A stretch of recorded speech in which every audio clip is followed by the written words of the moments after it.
Magdi-DIY kami sa decoration sa birthday ng aking anak. Ayan. Simple decoration lang. Birthday na ni Iyakin. Iyakin. Ayan. Medyo natatapos ng aming decoration. Pagkain na lang kulang.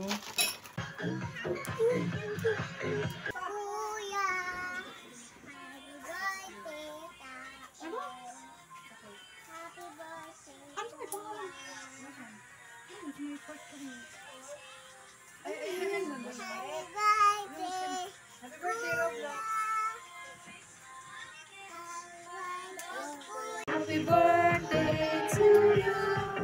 Happy birthday to you. Happy birthday, happy birthday, happy birthday to you. Eat na.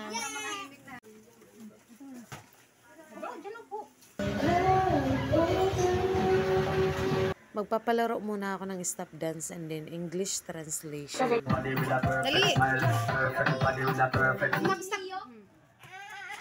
Okay, again.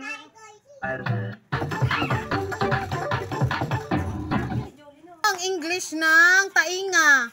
Air. Very good. Nose, very good. Oh, dyan, upo dyan ha. Down ka muna doon. Ano ang English ng kamay?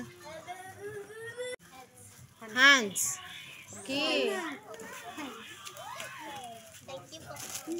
Ano ang English ng head? Ano ang English ng puso? Kuya. Oh, yan na lang Lord. Siya, ano? Sagot ka kayo, hindi ko mabibigyan ito. Ano ang English ng pula? Oh, yan. Uy, pumutok na. Yun.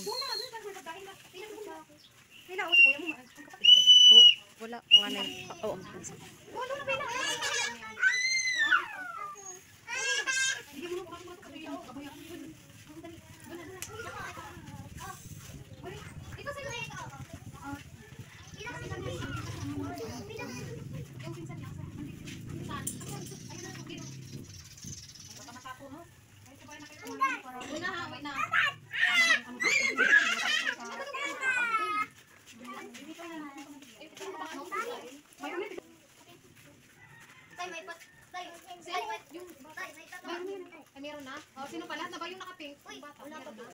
dahil may natira, ayan, ipamimigay na lang namin sa peryahan, sa mga bata na naandun. Dahil pupunta kami magra-rides.